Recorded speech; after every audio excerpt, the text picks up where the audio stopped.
there, it reminded me that we are all in it together for the sake of humanity. Oh, nice to see you, Lord Strachan. Hello, Henry. I'm very honored you're on from the House of Lords. Gladys, we want to first thank Lord Ian Strathcaren. He's talking to us from the House of Lords, and he just shared with us that they had a meeting with the Israeli ambassador. Is that right? Did I say it yes, right? just half an hour ago. And that there's a great solidarity, and we're so grateful that he's here to share such love and comfort. Thank you, Lord. Thank you. Thank you. Thank you. Thank you, and you are welcome to join us. Okay, Gladys. Okay. Welcome, everybody. So nice to see you all. Today is Wednesday, October 18, 2023. 3 Heshvan 5784. Hello, everybody. I hope you had a nice summer and you are ready for our series number 29. 14 years in our program, following 1 year of Ladies Bat Mitzvah, a program created by our previous Rabbi, Shahar Orstein. Our heart is heavy following the news from Israel. Our Rabbi Yehoshua Ellis encourages us to have programs to bring us together. Together, we are strong. We honor today our royal photographer, Henry Dallal, who will show us for the second time beautiful photographs from his collection. He is invited with thanks by his cousin, Sandra Kuku. Our second session will be next Wednesday with our beloved dance instructor, Maurice Perez. We will have 7 more Wednesdays with the same details as today. The way you joined today, you can join 7 more Wednesdays. Our second session will be Maurice Perez, as I said, followed by a musical session by Rabbi Shahar Orstein.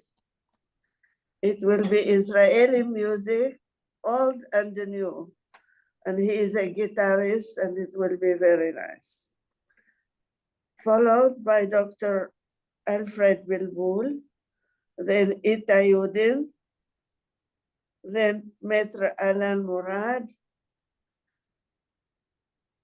our Rabbi Yehoshua Ellis, and celebrating the final with a musical session by our Reverend Cantor Daniel Ben Lolo. I hope you will enjoy all the sessions and join us as much as you can. They are all on Zoom. I invite our Rabbi Yehoshua Ellis to give us a few words of blessings. Rabbi Yehoshua Ellis, bevakasha, bechabod.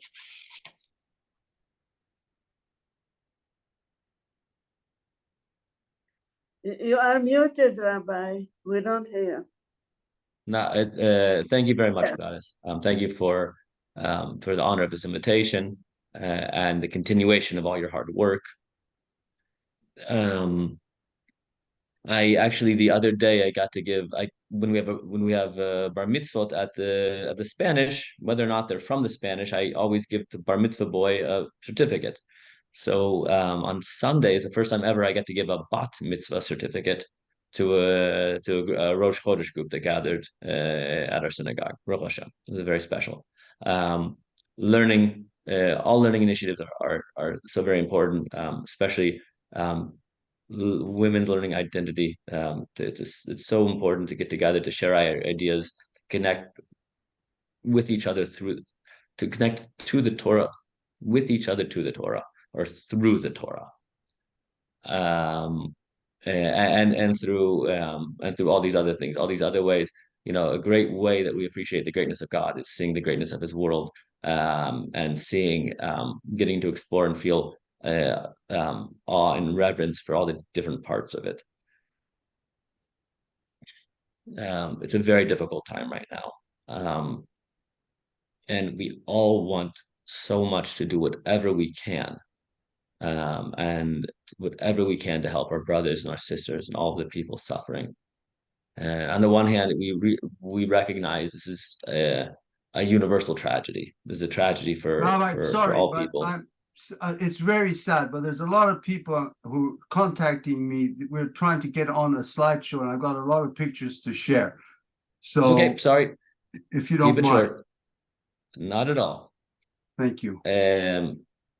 So I'll just offer prayer. Thank you so much for Mr. Dallal, and all people who are bringing us together, because that's the essence right now, is to bring us together, to keep us together. I'll briefly say a prayer for our soldiers. מי שברך עבדינו אברהם יצחק יעקב, הוא יברך את חיילי צבא הגנה לישראל העומדים על משמר ארצנו. והרי אלוהינו מגבול הלבנון עד מדבר מצרים, ומן הים הגדול ועד לבוא הערבה, ביבשה, באוויר ובים. ייתן אדוני את אויבינו, הקמים עלינו ניגפים לפניהם. הקדוש ברוך הוא ישמור ויצילם את חיילינו מכל צרה מכל נגע מחלה, וישלח ברכה והצלחה בכל מעשה ידיהם, ידבר עיניהם תחתיהם, ותראה כתר ישועה, ותראה ניצחון, ויקום בהם הכתוב, כי אדוני אלוהיכם ההולך עמכם, להילחם לכם עם אויביכם, להושיע אתכם, ונאמר, Amen. Thank you. Thank you very much. Amen. Thank you. Thank you, Rabbi. Thank you very much. I would like to invite now Sandra Kuku to tell us a short biography about our photographer Henry Dallal. Sandra Kuku, bevakasha, bechabod. I don't think Sandra is at her computer. Gladys, I don't believe Sandra is at the computer. Where is Sandra? She disappeared. Muted. She's muted. She mentioned she has workers in her house. That might She be mentioned she is leaving. No, she mentioned earlier that she's dealing with a leak in her ceiling, so I'm gonna guess that's why.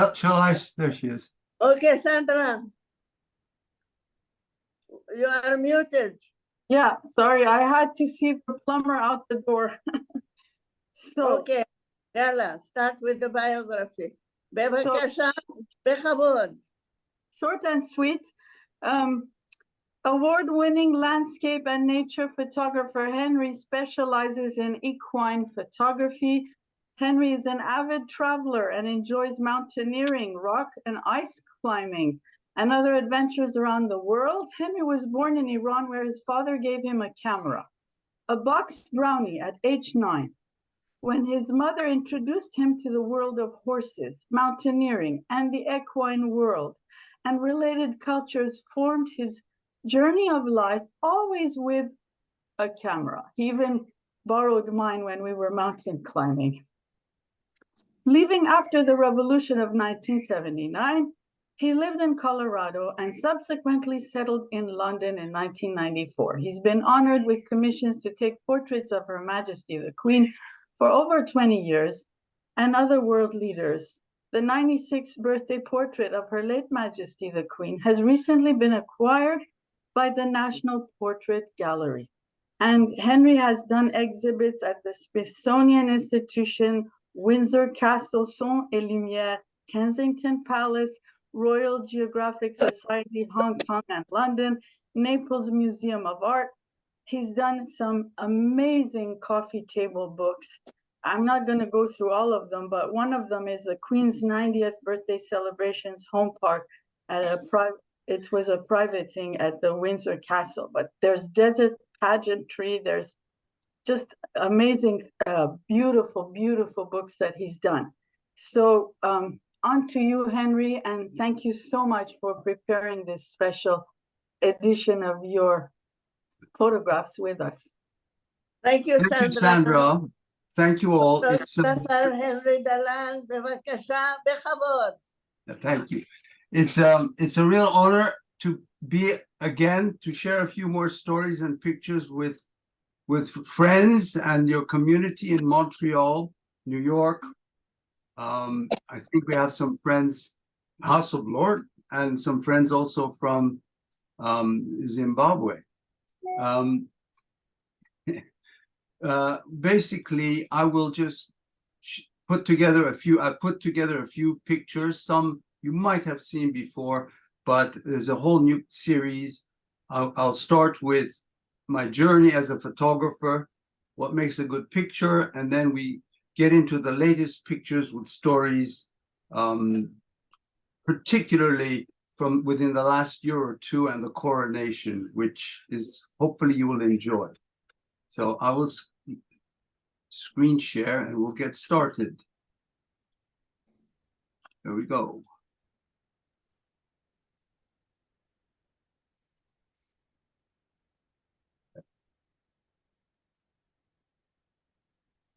I hope you enjoy it.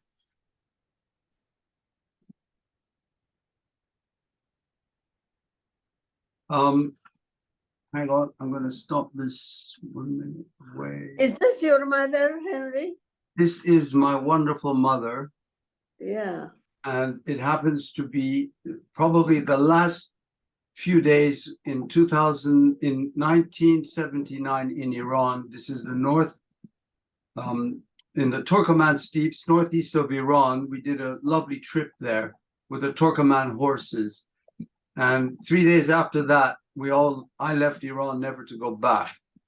I just thought that my mother taught me the world of horses, and my wife Lisa is very much into horses, which is why through the horse. And we're trying to instill that love of horses with living with horses. And this is my son with his first horse in our kitchen. So you can see it's a big part of our lives. But a beautiful photograph will always has to capture the viewer's eyes in some fashion, like a painting, whether it instills a emotion of bewilderness, of good feeling, of bad feeling, but a good picture always engages the viewer's eyes, such as this picture I took in Prague. Again, the viewer's eyes is always captured by the numerous umbrellas. It began to rain in a demonstration, so suddenly all the umbrellas popped. Or fish sunbathing. Yes, wow.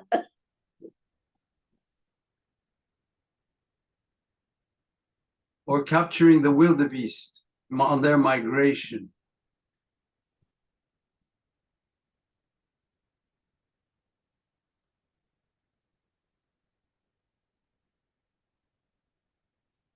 And this is our valley where we live in West Sussex.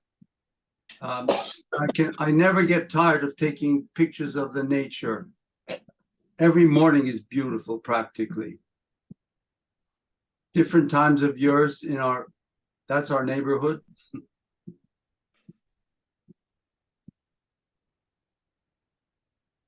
And lovely sunsets. That's riding a horse in the evening with my son.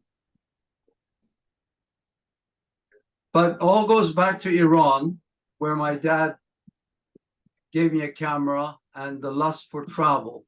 So this is with the Shahsaban nomadic tribe on the foothills of the third highest mountain in Iran. It's northwest of Iran. And it was just lovely to spend time with the tribe. If you notice, the right-hand side of that carcass, you'll see mounds of dung, which is used for fuel. And the carcass, they fill it up with milk, and she's shaking it to make butter and yogurt. It's full of milk.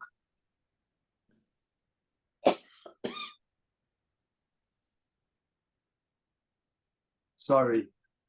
And of course, my journey starts with, moved on into, my love is mountaineering. And to be able to climb mountains, you need to know how to rock climb, ice climb. So these are pictures of mostly in Utah in America. This is in South Africa, climbing there. Climbing steep waterfall, free hanging ice, just a favorite pastime. It's an absolute art. You have to dance up this icicle without crashing into the ground, otherwise it kills you. But this is approaching the summit of Kilimanjaro, a solo climb on Mount McKinley. This would have been my biggest adventure ever. I ended up soloing it towards getting to the higher altitudes. Being alone, I found a snow shelter, a little snow cave to make up to the summit. It's 20,000, it's the highest mountain in North America, on Mount McKinley. Big, big, big adventure. But I'm bringing these pictures because it is mountaineering that really taught me a lot in my life. A bit more adventures, riding a sailboat across the fjords, northern Norway, where the sailboat would take us to the bottom of a fjord. We would climb up to the top of the ridge of a mountain and ski down the other side, where the sailboat will go around and pick us up. And we did this for a few days, for a week or so. It was just wonderful skiing in the mountains. But these days, the big passion, of course, is in our neighborhood, which is using horses to follow the hounds, fox hunting or whatever you wish to call it. But the tradition hasn't changed. It's just a wonderful social fun where you're out in the nature, following the hounds. There's always a meet at some respectable place or in a farmyard, which everyone gathers for a glass of port. And the biggest thrill, thanks to my wife teaching Cyrus, my son, to ride a horse. This is him on his little horse, Teddy.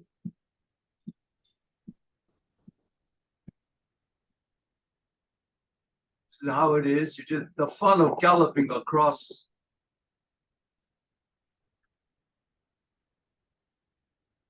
That's him riding. And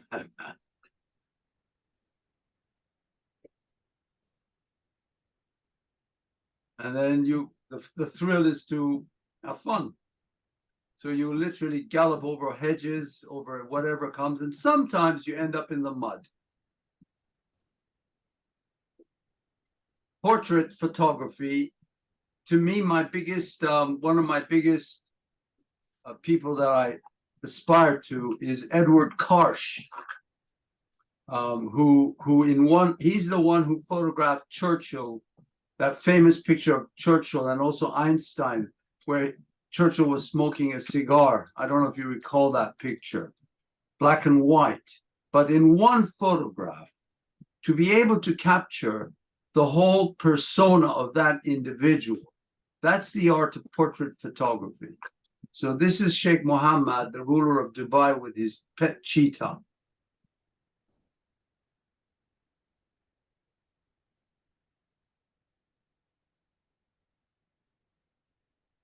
The camel market in Rajasthan, India,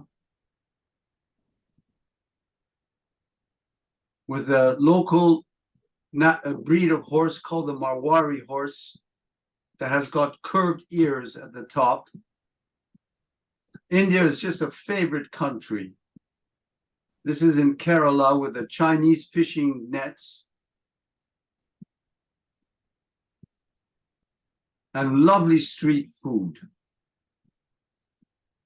Another trip was Outer Mongolia, where I was invited to go. It's in China. It was just wonderful to be amongst over 1 million horses with the tribes people. It was a great trip. They at the end they gave me. I was very honored to be awarded with contribution to equine photography. I can't read it.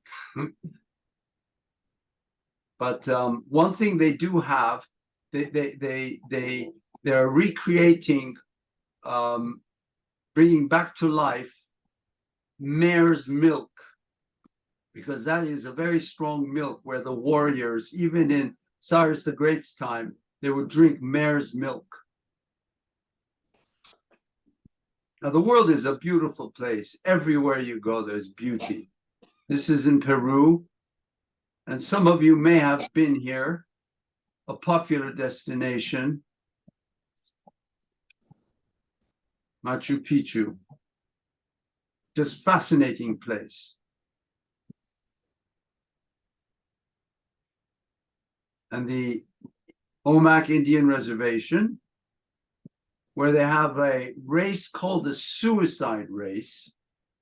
It's a passing. It's like for the young passing into adulthood. They have this horse race where they start the horse after 100 feet. It comes down a 45-degree slope. So literally, they're flying down this steep hill for about 200-300 feet and into the river. And whoever makes it to the other end is the winner. Most of them fall into the river.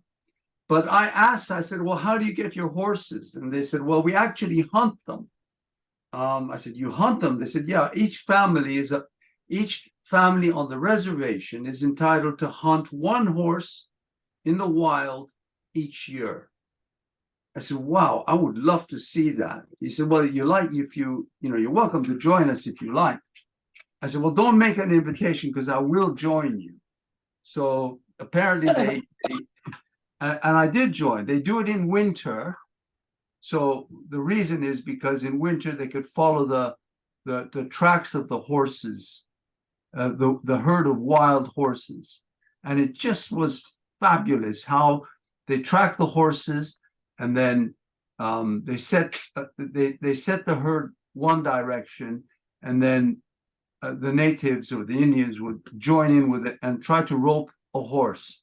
And what fascinated me most was once they caught a wild horse, how they would bring it back into the domesticated herd, and how the domesticated herd would interact with the wild horse who has never been fed food before, because they're always grazing out in the nature. So it was really interesting to see the interaction. In Niger, a very, very interesting place. It's in the news, it has been in the news recently. This is in the desert. Ethiopia, another wonderful expedition where we retraced the footsteps of General Napier, which was an English historic event, to Magdala. We went across all these steeps, and in every region we went, we had different porters. So each tribal area, we hired the local tribe. And of course, we always had the local guard with us. I don't know why, but I decided it'll be a nice picture to hold a gun. But this is one particular tribe. Very colorful people, but they're very hardworking, very remote. This lady is taking collected wood to the market, climbing up a steep hill. If you notice, she's barefoot, which is just the way of life in these remote areas in Ethiopia. Another wonderful trip we did once was by traversing the in Northwest Frontier Province in Pakistan by horseback. If you look to the bottom left of that picture, you'll see one of our teammates on their horse, just to show you the scale of these Hindu Kush mountains. 3-week adventure. We did it before 9/11. Otherwise, we could probably not do it anymore. Daily commute for some. I would never do that. It's very dangerous. And another great trip, we retraced the footsteps of Lawrence of Arabia by horseback.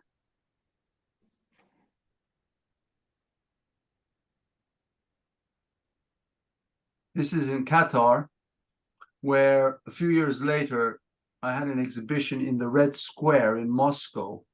And I never thought people would come and photograph themselves with their phones against my photograph. I thought it was pretty funny, such as this young lady.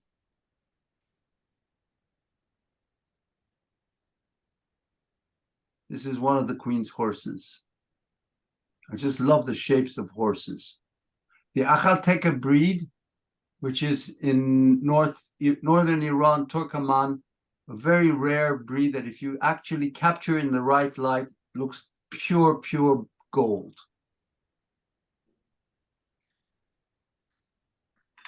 A book I did in Qatar, another book in Qatar on climate change.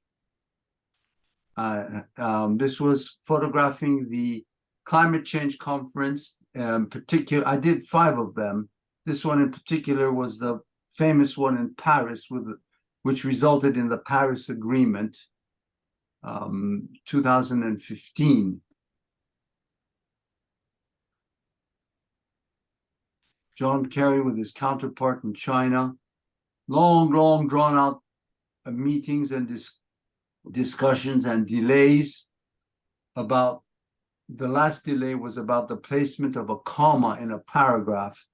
And finally, at 7:20 on the 12th of December, the gavel came down where 195 countries finally agreed on the target for limiting global warming. Unfortunately, this then resulted in the Paris Agreement, which was sanctified by the UN in April the following year. And I think we've strayed away from that. But a real treat to be able to, not being pressed, to be able to walk on the ground floor during the UN General Assembly, where I had an exhibition there. And at the time also, we launched the book on climate change.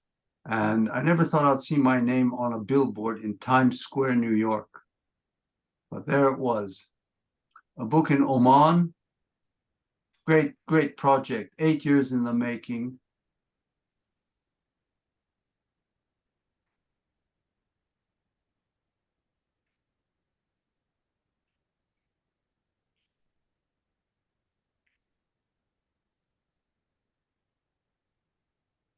And one highlight while I was doing the book was when Her Majesty the Queen came on a state visit to the Royal Cavalry in Oman, and that's her with Sultan Qaboos.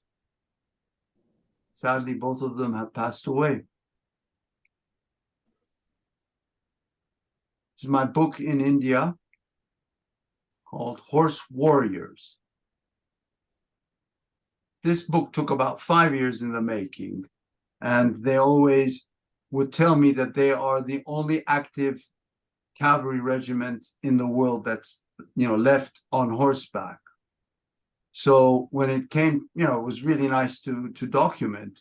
And when it came time to do the book, I called to title the book. We always thought it would be the last active horse regiment in the world.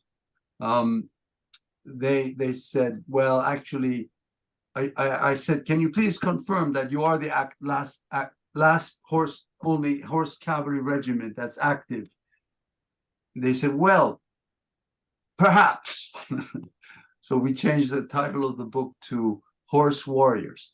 But I will mention, in particular, this cavalry regiment was created after independence, but it was a remnant of 5 Maharajas' horses, which at the time, during World War I, basically they participated in the battle for Haifa on behalf of the British, fighting the Ottoman Empire in Haifa.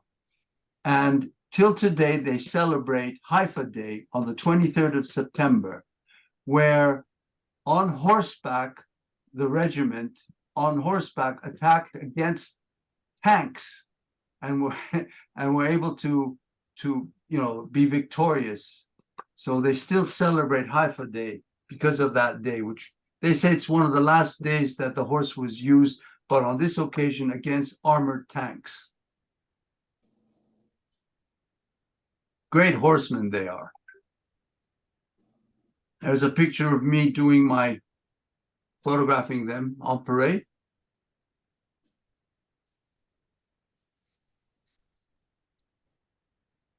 And me on the floor. This is, you have to get down and be comfortable with horses. So I really enjoy it. There's the book, Horse Warriors. And one day, one of my cousins sent me this picture from New York City, showing my book being sold for $1 on the streets of Manhattan. I said, well, that was pretty nice.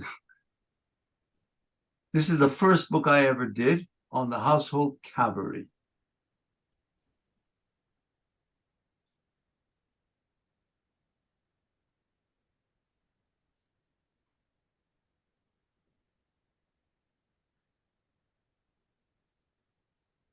Which is a horse, which is the household cavalry is considered the probably the most superior army regiment who protect the sovereign. Windsor Castle during a state visit, and that's the king's troop with the guns you could see in front. Prince, his late Royal Highness Prince Philip, the Duke of Edinburgh, on his horse during the Sovereign's Parade, the Queen's Birthday Parade. This photograph dates back to 2001.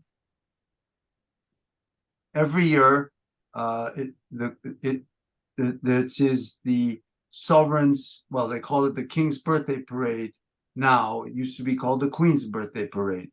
Takes place in June, where it's trooping the color. They bring out every year, each regiment brings out a particular new standard, and it's a it's probably the highlight of the year for the household division. It's just magnificent. And there is a picture taken inside the quadrangle of the Queen Mother. While she would also participate. And there she is giving carrots to the horses right after the birthday parade. State opening of Parliament is one of my most favorite events of pageantry. It's going to take place in the next few weeks in November here with King Charles giving the King's speech. The amount of pageantry on display is just magnificent. So this is a picture of the Royal Mews of the Gold State Coach, which I took in 2002 during Her Majesty's Golden Jubilee.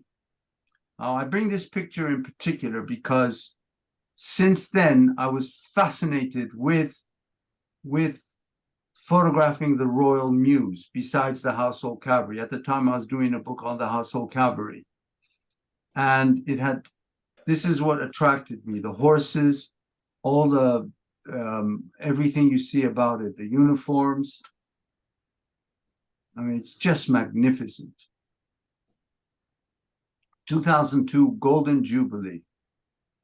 This is the the royal wedding of Prince William to Kate at the time. And a few portraits I had the honor to do of Her Majesty. These are official portraits. Usually, most of the pictures I did of the Queen were done with horses. In this case, it was a series I took inside Buckingham Palace. The whole series, there was a particular personality in the back, a painting. In this case, it's George III. But again, if you look at it, I tried to create a relationship with the eyes, in the direction of the eyes, with the painting of King George III looking at the Queen, and the Queen looking at the viewer, if you see the direction of the line. I'm telling the Queen a little joke here. This is George VI, Princess Anne's grandfather. Again, if you see the direction of the light and eye direction, it's a real challenge to make a portrait a work of art. As I said, Ed Karsh was my person I always tried to follow, and so I'm pretty proud of that. So this picture is probably one of my, well, this is the first year I had the very privilege and honor of photographing Her Majesty. I took this became the official portrait for the Golden Jubilee. Again, every picture has got a story behind it. This is her Diamond Jubilee portrait, which was in 2012.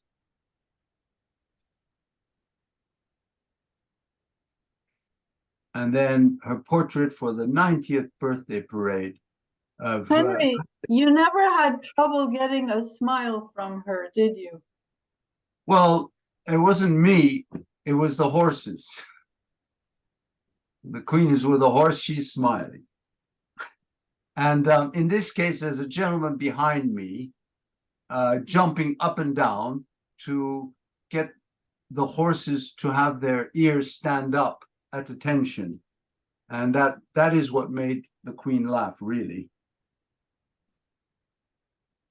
This picture is the Queen riding her favorite horse called Sanction. Again, this picture was taken in 2002. And 2 years ago, I got a call that the Queen wanted to use this picture. She recalled I had taken it, and it became the front cover of Horse and Hound in an article. Her Majesty reveals her favorite horses.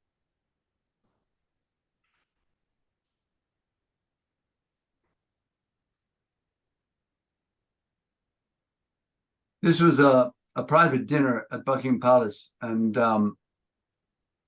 Prince Philip comes up and says, so when are you going to get yourself a real camera? When I took these pictures.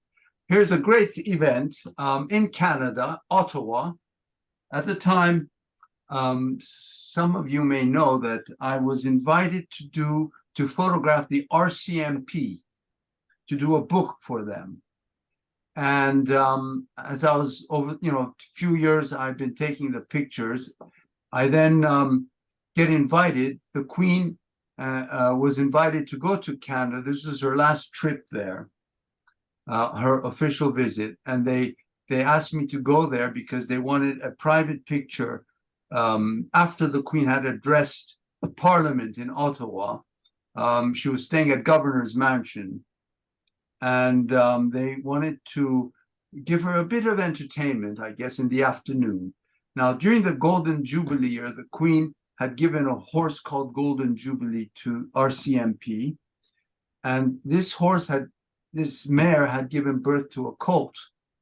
And they thought it would be nice entertainment for the Queen to see both Golden Jubilee and the mare and the colt. And that's why they wanted me there to take the picture. So before she came, I went there a little earlier to figure out where would be a good place to take the picture in terms of sun and shadow. And while I was there, her private secretary came to me. His name was Lord Guyt, I believe. He came to me and he said, Christopher Guyt, he says, "Hello, Mr. Dallal." I said, "Oh, I was very honored he remembered my name."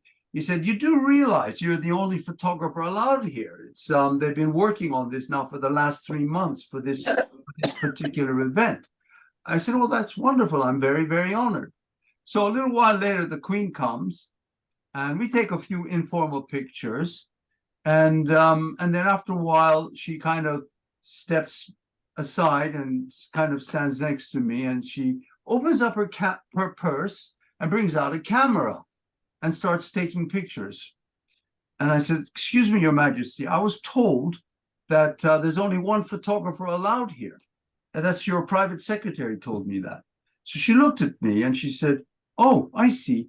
Then leave." And she continued to take pictures. She had a good sense of humor. But the tradition of trading horses continues with the RCMP. I don't know if you recall the famous horse Burmese. And this year in the King's birthday parade, there was a horse, I have a picture of it, called Noble. It was gifted to the King by the RCMP.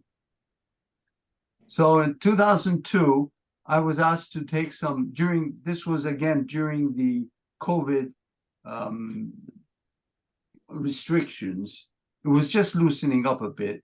They asked me to do some formal portraits of the Queen with the King's troop.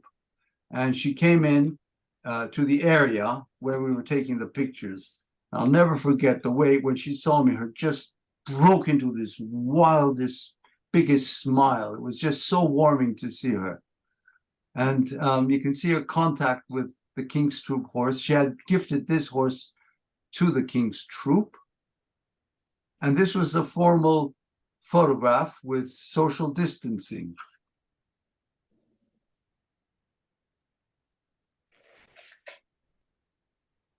A book I did, private book, and this is the book Sandra mentioned. These were private books gifted by Windsor Castle. And this is the only time I'm ever photographed with the Queen, where we presented her the book on her of the 90th birthday celebration. Happened to be my birthday, so I was particularly, what a great birthday present. Then we moved to Platinum Jubilee. Some of you may have seen this famous portrait.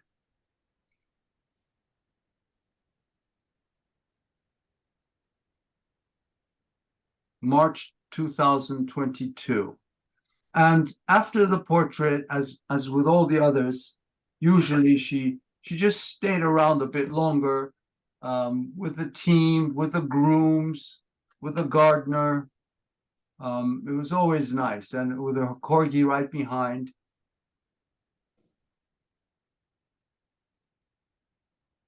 A formal portrait. This is the entire Royal Mews team photograph taken for the Platinum Jubilee year. And that's me taking the picture. We're all there. And as I'm taking the picture, the Queen comes and sits and she says, "How come nobody is smiling? Are you not having a good time?" And then everyone started smiling and had a good laugh. And that's when I took the picture. But that's how she would break the ice. And following that was the Platinum Jubilee celebrations at Windsor Castle, which is always a fun event.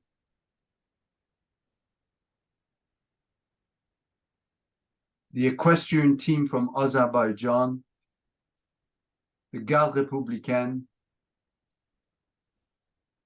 and I took Cyrus, my son, because at the time my wife had a slight riding accident, so she couldn't get up to go. So I decided to take Cyrus with me for the 3-day celebration to the Platinum Jubilee. And he was a great companion.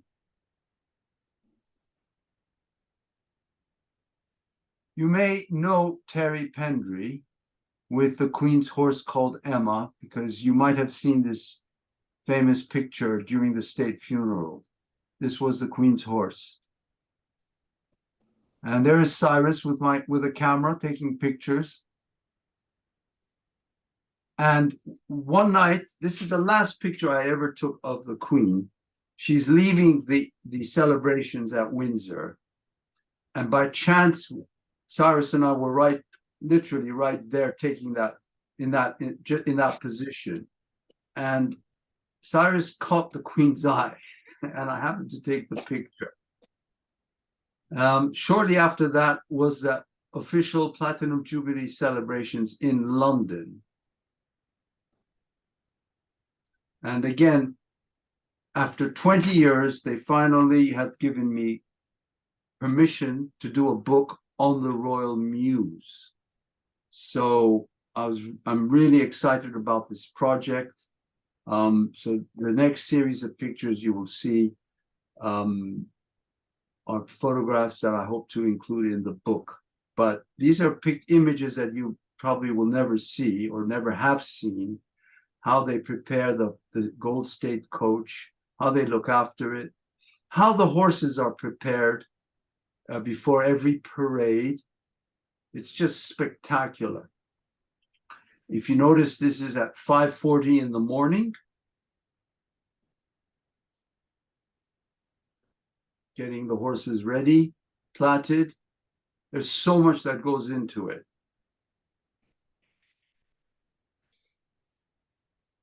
Getting dressed. These are the stirrup irons for each of the top generals' horses. Before the inspection. And every time there's a parade, every horse, every stitch, every person gets inspected.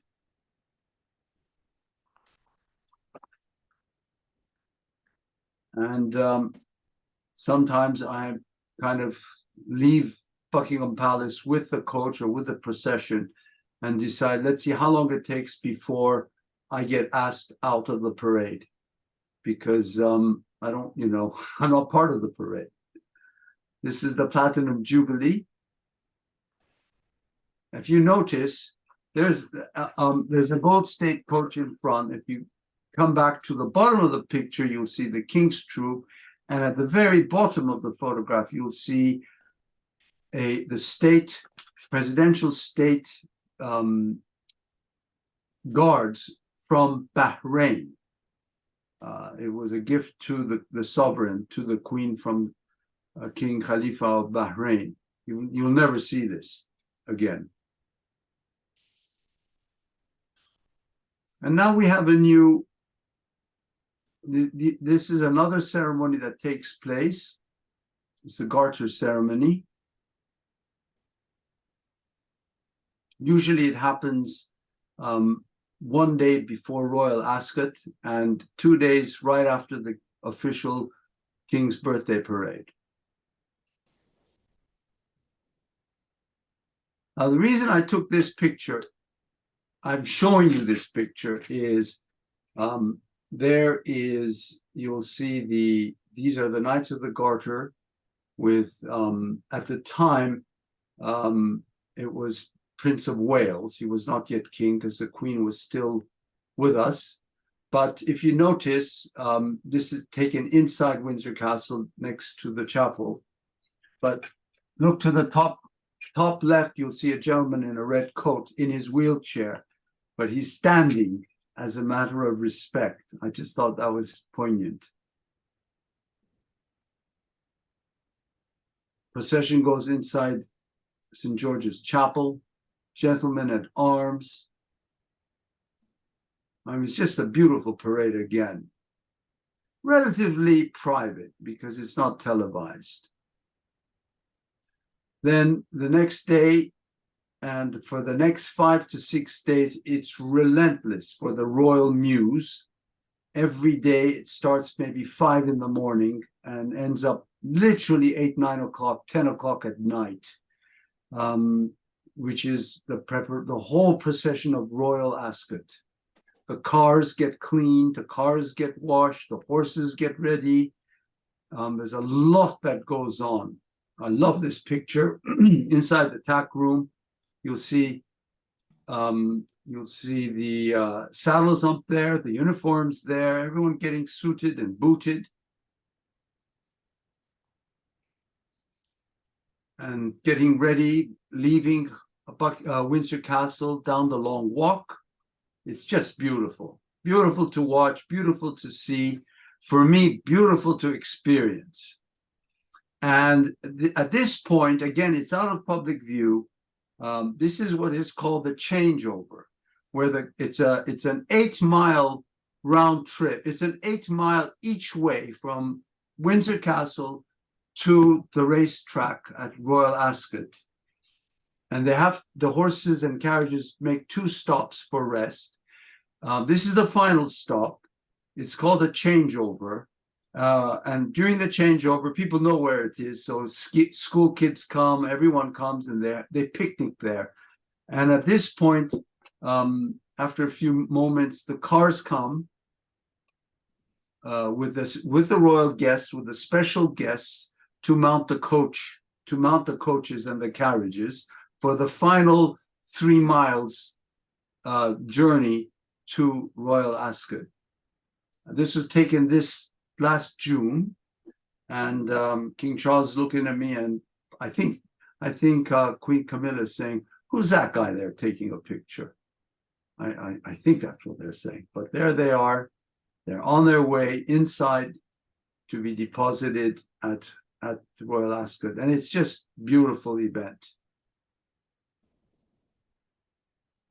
Well, as I said, it only took 20 years for me to be finally being given the permission to photograph the Royal Mews. So when I thought how lucky I am, they've given me permission. It was during the Platinum Jubilee, but then also the state funeral, and then comes the coronation. So the timing it's just serendipity at its best. So this is the Queen's funeral. As you could see, there's a black piece of, as a mark of respect, going on the royal standard.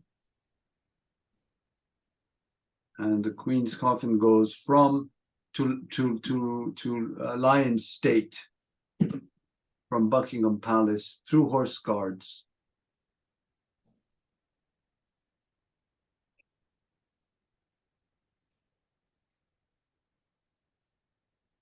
And very sad to see.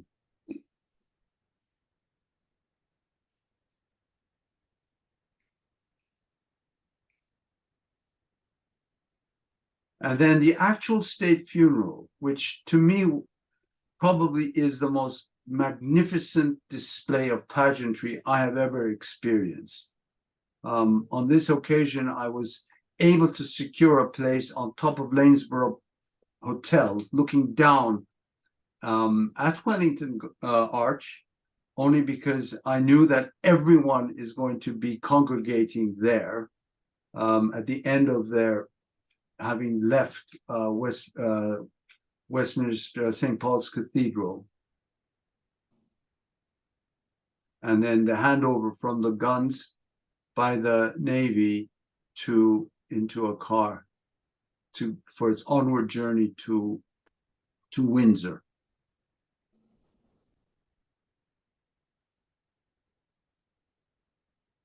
There I am sharing the roof. I asked the general manager of the hotel, please allow me there. He said, well, why you? The whole world wants to be here as far as the press is concerned. I don't know why. I must have sounded very convincing. He said there's only the special protection people allowed on top of the roof of the hotel. So somehow I got lucky and they allowed me to get there on top. And I had a beautiful view of everything going on. Those are all the buses to take everyone home. That's the famous picture that you might have seen if you watched the state funeral of the stud groom, the Queen's stud groom, and her horse called Emma, which is still with us. If you look closer, you will see the Queen's scarf, usually a Hermes scarf, tied to the saddle.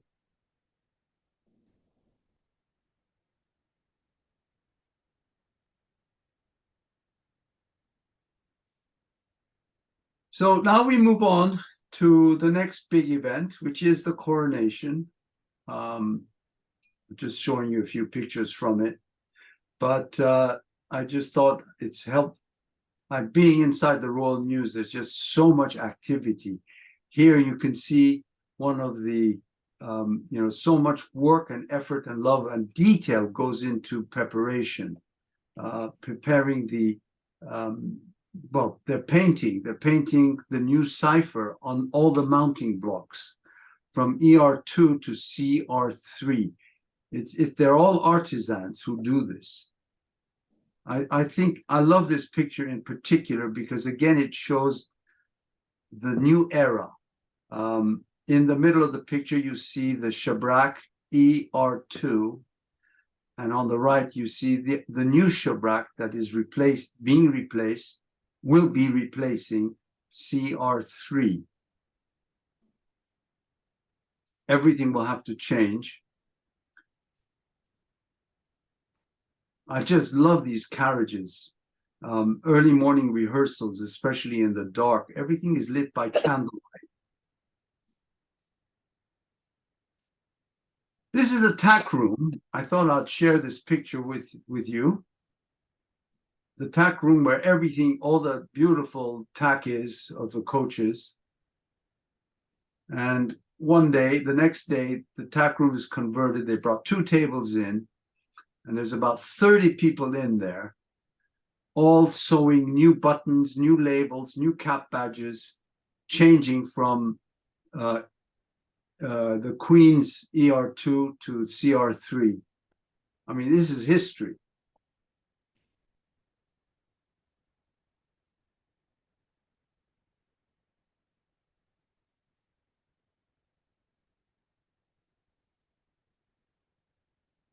These are all the new uniforms with the CR3 sewed in.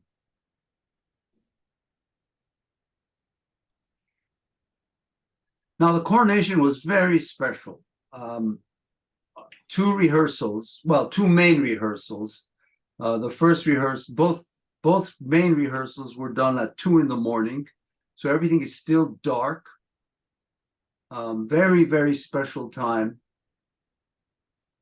Really enjoyed it. That's inside the Gold State coach, in case you wonder what it looks like.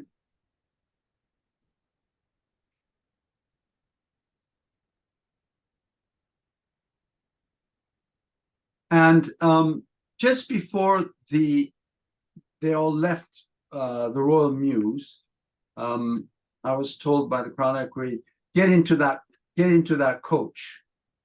So I didn't realize, but I got into the coach. It happens to be the principal coach, it's a work coach, but it would have been the Gold State coach, the same 8 gray horses involved. So I was able, literally, we leave Buckingham Palace, go to Westminster Abbey, and go all the way back into Buckingham Palace. And I'm there in the main principal coach. It's an open coach. And for the first time, I mean, over 22 years, I'm photographing the household cavalry, the king's troop, the cavalry of this country, the cavalry of that country, usually on the ground or maybe on a horse, but never in a carriage, open carriage.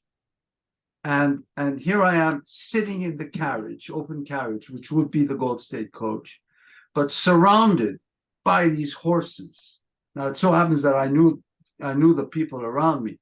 But to be amongst the horse, you just felt the power of all the horses around you and how disciplined and calm the whole procession would be, how calm the horses would be because they knew it's a parade. Once in a while, you get a horse that gets a little bit naughty, but it just was an amazing feeling to feel, be amongst them. And this is going inside Buckingham Palace. On the coach, and a view that is seldom seen, coming out of Buckingham Palace, looking at Queen Victoria Memorial from a coach. So the second rehearsal, I wasn't on the coach, but I was able to leave the procession from Buckingham Palace, from the Royal Mews. And again, I said, well, let's see how long it takes before I get asked off, because I'm not part of the procession. I'm not a soldier. I'm just a photographer. But I stayed with them a little bit, and after a while, I realized actually no one cares. The police, nobody cares. They thought I'm part of the Royal Mews, and I was able to, not being in the procession, but traveling with them. I was able to, if I see a nice spot to take a picture, I stop and I take a picture. Like here, I tried to capture the Gold State coach framed by London Eye in the background. And then I would run in the front, then I'd run in the back, and then I'd stop, and then I'd squat, and nobody really cared. So in this case, I'm walking with them.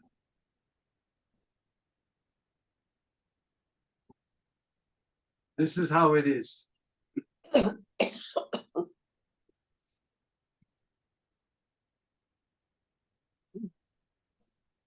I'm walking right behind the gentleman in front of me is the Garrison Sergeant Major. He's like the god. He's the one who orchestrates the whole parade, from general, top general, sovereign to the soldier at the bottom. And so by doing these rehearsals, I was able to figure out where I wanted to be on the day of the actual coronation. And then I again, my son Cyrus, he came with me, and we had a second floor, complete open view of the whole procession, which we shared with the well, as you could see, the snipers. But this was the angle that we were able to capture. Just magnificent to be there. I cannot tell you. Fortunately, it was raining, which meant it gave, from a photography point of view, the what would be a dull asphalt would actually reflect. That's after the coronation from Admiralty Arch.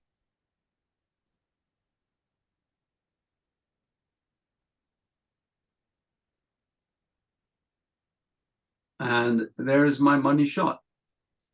As you could see, you see the Gold State coach. In front of them is the Household Cavalry. And then you'll see 6 members from the RCMP from Canada in front, mounted RCMP.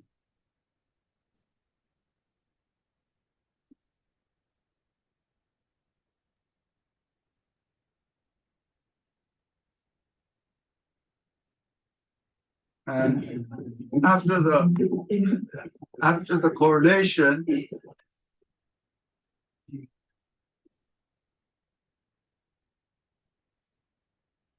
the whole city was in party. So there with Cyrus, we went to Chinatown and had a meal and dancing to the music.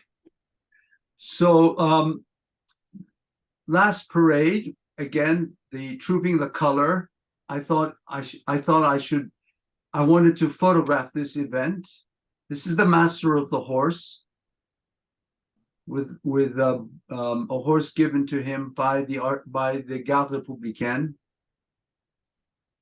And in order to get myself into the right position, I don't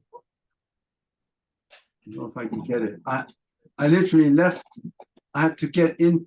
I left with the procession from the Royal Mews, and then got myself onto the birthday cake, Queen Victoria Memorial. And this is a picture I wanted. It's the first time in over 36 years, I think, where the sovereign is mounted. There's King Charles in front on his horse given to him by the RCMP called Noble. You will see Princess Royal on the right side of the photograph, and coming out of Buckingham Palace. There he is mounted. This is a big event, big deal for him to be mounted after so many years.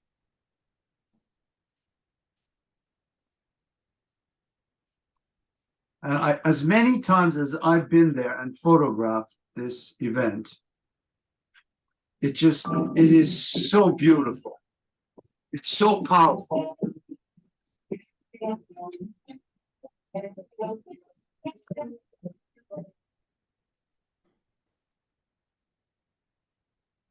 Then, of course, after the big parade, you get the fly past.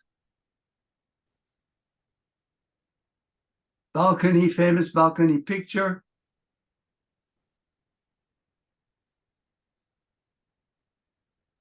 And this is my final picture. London, British pageantry at its best.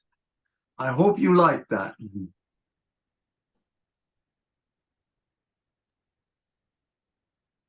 Hang on, put us back on. Okay, we're back on. You're back on.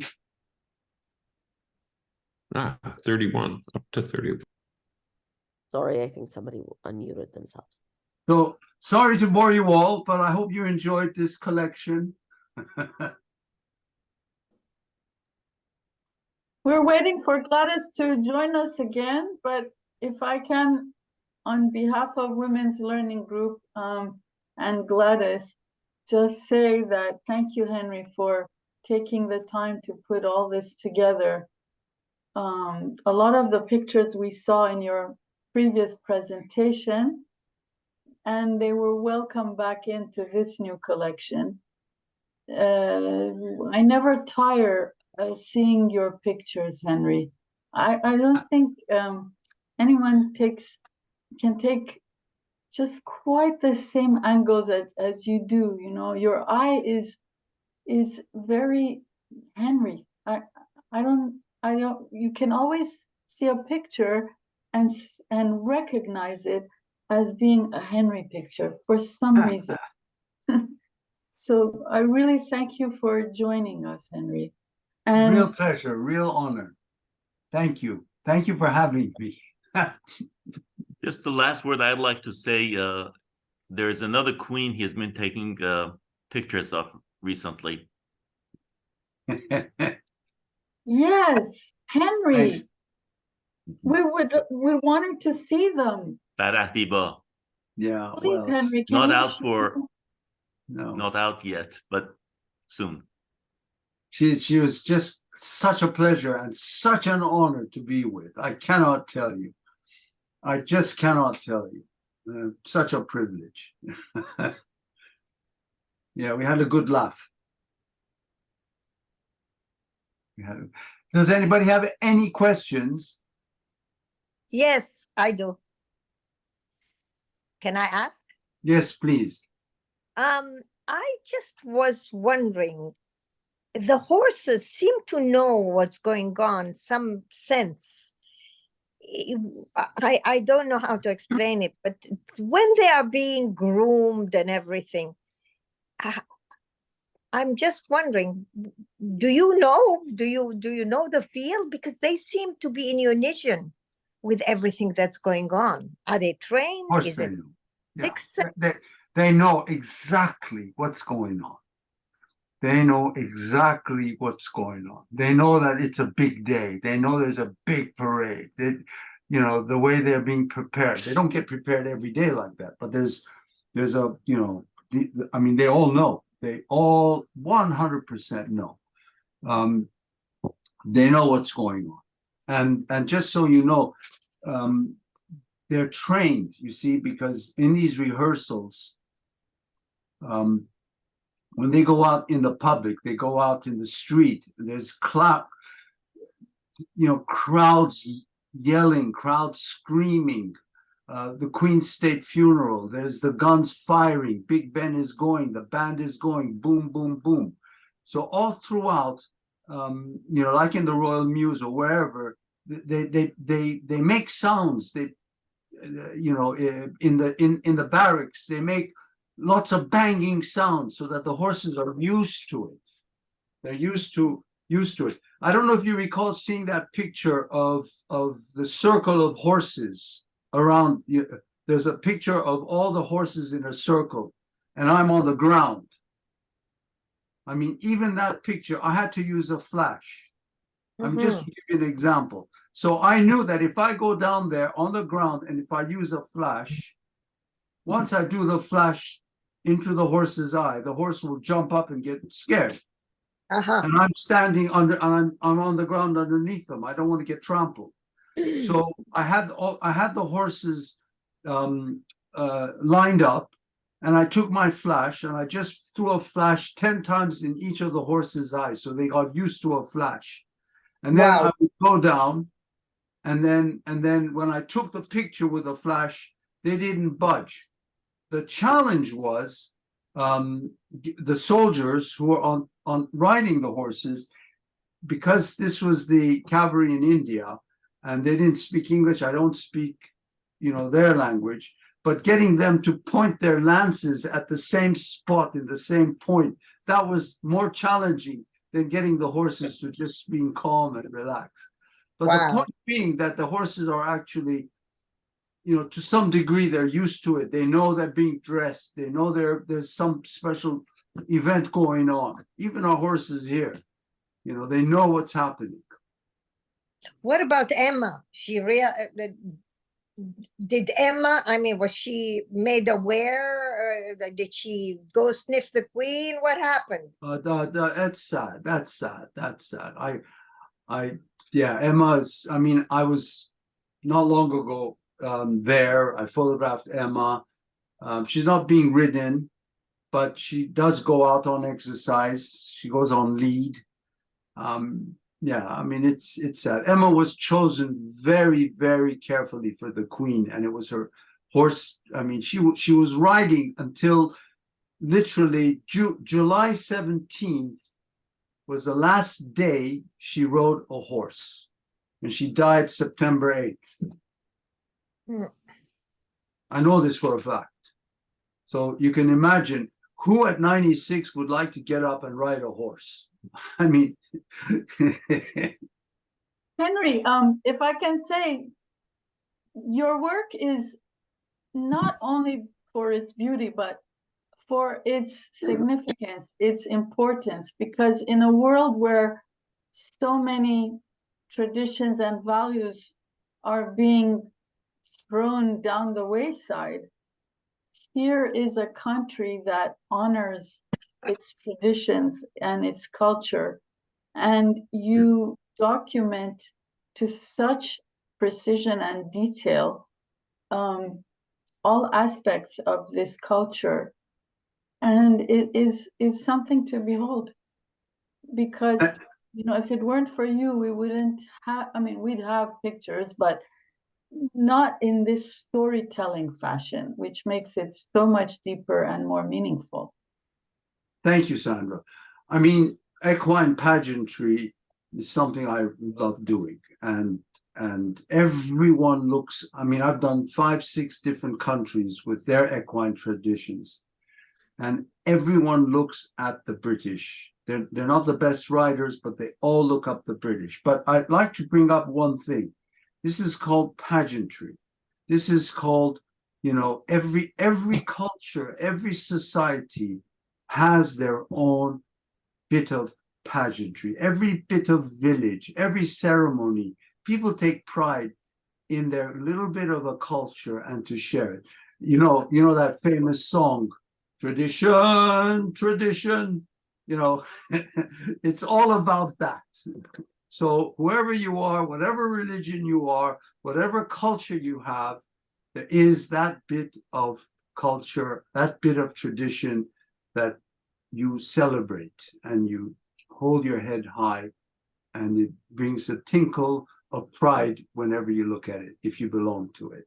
Henry, I remember once we had a family gathering in your sister's house, and you were showing us slides of your rock climbing adventures, and there you were, just a tiny little silhouette. You looked like a little speck on the side of the mountain with these ropes just holding you in there.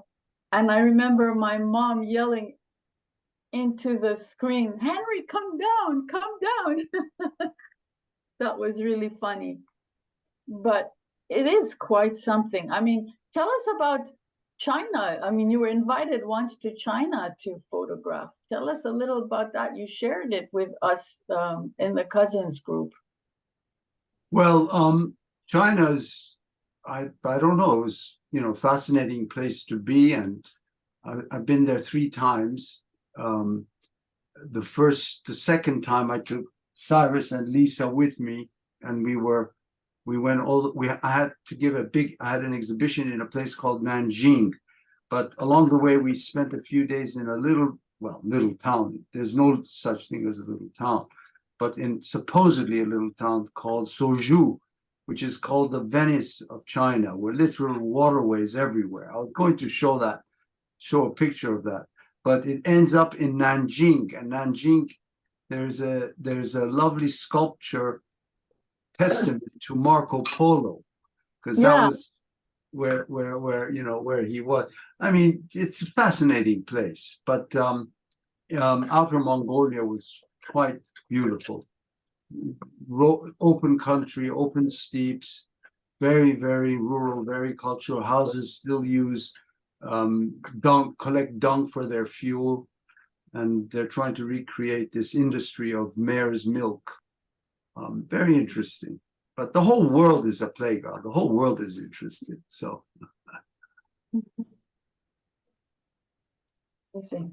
good. Sorry. Let me get back to. Good. Any more questions? Any more comments? I hope you enjoyed it. I hope I didn't bore you. Well, thank you, Henry. That was beautiful. There were many of them that they are really very interesting. And we all enjoyed watching it. And thank you very much for joining us for the second time to share with you these beautiful photographs. We all like them. And anybody like to say anything? I would like to comment on Farah Diba, you're saying, the queen.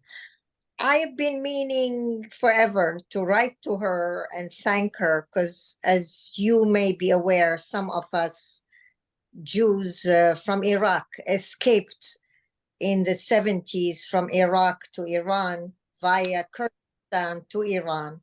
And I've been meaning forever to thank her and the Shah for saving our lives, for allowing us to escape, because we escaped from Saddam. And this is one of the reasons why I think one of the Arabs said no Arab Jew was hurt in this war, because there were no Arab Jews left. We all had to run away from all the Arab countries. So Farah Diba, I still owe her a big thank you, and I have to get cracking and do the thank you. So I thank you for reminding us about that. I think she would appreciate it greatly if you were to send her a note.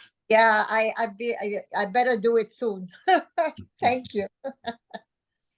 And Doesn't if you have to be long. It doesn't have to be long or elaborate. Just a simple thank you. It'll make a difference. If you are in touch with her again, would you please tell her how grateful all the Iraqi Jews are? We've always been. I still remember I escaped with a family, and when they saw the picture of Farah Diba and the Shah, they started to kiss it and to cry, because we felt we are finally safe out of Saddam. So I'm sharing this with everyone in deep gratitude for all the forces and all the help we got to get out of that hell. So thank you. And you're in Montreal? I'm in Montreal, yes, and I'm Philip's cousin. and Eddie's cousin. And in fact, when we escaped, we stayed. They were in Iran then, and I stayed with Eddie and Philip's because he's my uncle. His dad is my uncle. So And I met you at their house once, and I Yes. asked, and you introduced yourself to me. Very sweet. Were you about 4 people? Sorry. Were you about 4 people at that time? Oh, at the time, no, it was a family of 5. 5 and they- maybe, yeah, 4 or 5. A family of 5. The Rajwans. It was Haim. They live Yes. in England. There's a, do you know about the book called Babylon, Operation Babylon?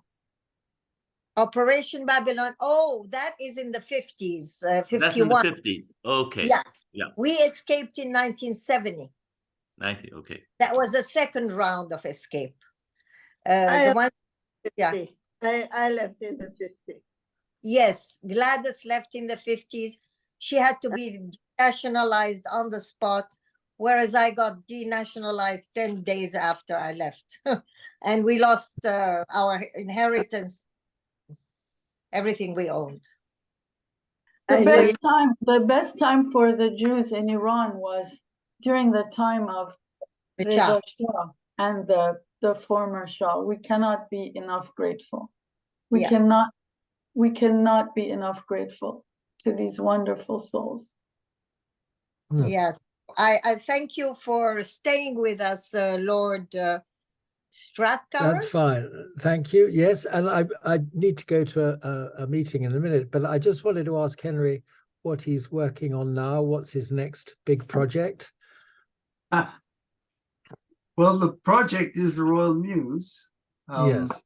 And we still have quite a few more events to photograph. November is going to be particularly busy with a state visit, with state opening of Parliament, with Lord Mayor's show. And then probably, I don't know, next spring, I think I'll have hopefully every picture I need. Then after that, who knows what book I'll do. Yeah. Well, that's great. Thanks very much. Thank you. Thank you so much. Well, I need to go now, but thank you very much. It was great. And thanks for hosting all the people there in Canada hosting it. Thank you. Thank you for honoring us. Thanks. All right. Bye. Bye-bye. I'll see you soon, Thank Henry. you. Bye. Yes. Bye. Yes. Thank you. Bye-bye. Thank you all. Thank you all. It was a beautiful gathering. It was nice to see Henry and all the friends, and he brought with him all of you, the nice people, wonderful people. And it's nice to share everything together. Magical, just magical. Thank you, Gladys. Thank you, Sandra. And most of all, thank you, Henry. Oh, pleasure. Thank you, Sandra. And thank you, Senya. Welcome. I'm so happy Yeah, that we see too. Albert Without at this Senya, we with us. cannot be together. Gladys, we're so happy to see Albert, Lizette's husband, with us. God bless you, Albert. We miss you. And we wish you refuah shlama, speedy recovery. And we're always asking Lizette news from you. Yeah, well, just to keep you in, Henry, Albert was in a coma for 10 days, and the doctors did not give us hope, but we prayed from the Tehillim, and hoping our prayers now for Israel will be answered. Wonderful. Baruch Hashem. Okay, thank you all. Thank you. Bye-bye. Thank you.